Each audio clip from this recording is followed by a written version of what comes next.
আজকে আমার মৃত্যু হলে আমার বাড়ির মালিক হবে আমার ছেলে, কিন্তু আমার কি আছে? আল্লাহ না করুক আজ রাত 4টায় যদি আমি তোফাজ্জলের মৃত্যু হয়ে যায়, কালকে বিকাল 4টায় কি আমার গায়ের জামা কাপড়গুলো থাকবে? এই জামা কাপড়গুলো খুলে আমাকে সাদা কাফন পরানো হবে।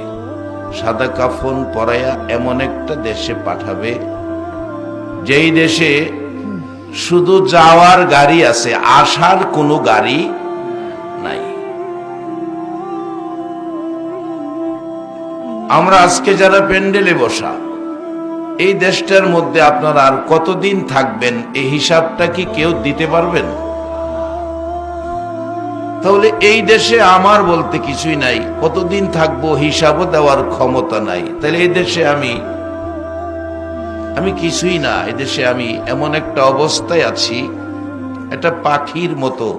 পাখি যেমন কিছুই নাই, গাছের ডালে থাকে, আমরা এমন একটা পাখির মতো আমরা উঠতেছি।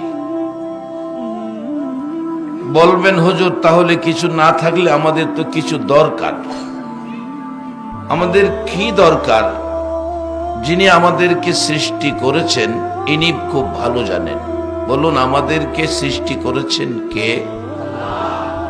শুধু সৃষ্টি করে নাই, 18,000 মাখলুকের মধ্যে একটা মাখলুককে শ্রেষ্ঠ বলেছে। বলুন এই মাখলুকটা কোনটা?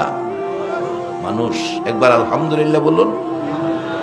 ফেরেশতারা নিষ্পাপ, তাদের কোনো পাপ নাই, মিথ্যা কথা নাই, মাফে কম দেওয়া নাই, হিংসা বিদ্বেষ নাই, দলাদলি নাই, মারামারি নাই। এদেরকে আশরাফুল মাখলুক বলল না। আমাদের মধ্যে যাই ঝামেলা আছে, তারপরও আল্লাহ আমাদের নিষ্পাপ বলেছেন, আমাদেরকে সৃষ্টির সেরা বলেছেন। শুধু তাই না, আরো বলেছেন লাকাদ খালাকনাল ইনসানা ফি আহসানি তাকবীম, আমি মানুষকে সুন্দর করে বানাইছি। আবার আমাদের জন্য আল্লাহ জান্নাত বানাইছে,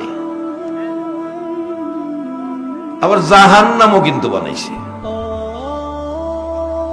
আমি আপনাদের কাছে জানতে চাই, জান্নাত বানাইছে, আদরের সৃষ্টি সুন্দর করে বানাইছে মানুষের জন্য, জাহান্নামটা কেন বানাইলো? জাহান্নামটা তো ভয় করে আমাদের। আমার বিশ্বাস আজকের উপস্থিতি আপনাদেরকে আমার আল্লাহ জাহান্নামে দিবে না, আপনারা জান্নাতি হবেন। কিভাবে ফাইসালা দিবে কোরআন।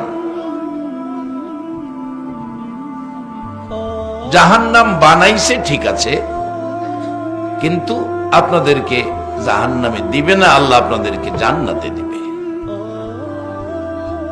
সম্মানিত উপস্থিতি, আল্লাহ আমাদেরকে আখিরি নবীর উম্মত করেছেন, আর আল্লাহ আমাদেরকে জাহান্নাম থেকে যেন বাঁচতে পারি, জান্নাতি হতে পারি, আল্লাহ আমাদেরকে একটা ধর্ম দিয়েছেন।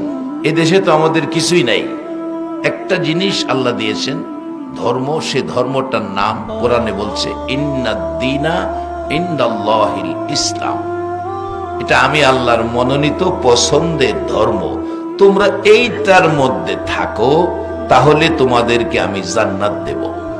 বাবারা, ভাইয়েরা, এই জিনিসগুলো বোঝানোর জন্য আমার নবী মা নাই বাবা নাই গো দুনিয়ার জমিনে এসে। কারণ আমার আল্লাহ মানুষ বানাইছে, একটা মানুষ জাহান্নামে যাক আমার আল্লাহর ইচ্ছা নাই। আল্লাহর ইচ্ছা হলো সবগুলো আদরের মানুষ জান্নাতে যাবে, জাহান্নামে যাক আমার আল্লাহ চাই না। যার বাস্তব কোরআনের মধ্যে আল্লাহ ডাকতেছেন ইয়া আইয়ুহাল্লাযীনা আমানু কু আনফুসাকুম ওয়া আহলিকুম নার। ও পৃথিবীর ইমানদার মেয়ে পুরুষ, মাগো তোমাদের কেউ ডাকছে।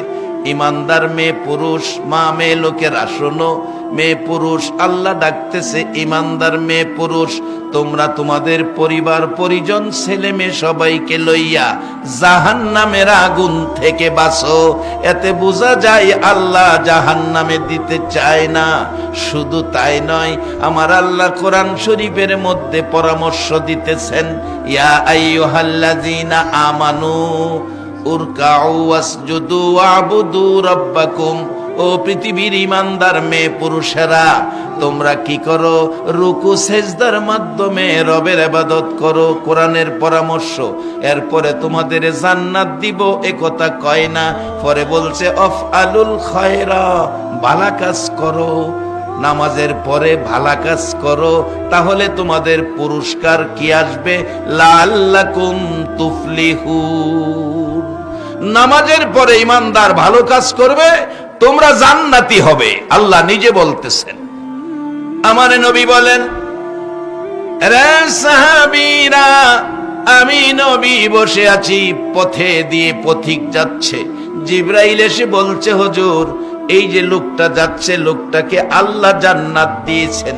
রাসূল বলেন, জিবরাইল কিভাবে জান্নাত পেল জানতে চাই। জিবরাইল বলেন, হুজুর এই লোকটা মরুপথে, একটা গাধা, মরুভূমিতে পানি নাই, পানির পিপাসায় গাধাটা কাতর হয়ে পড়ে আছে।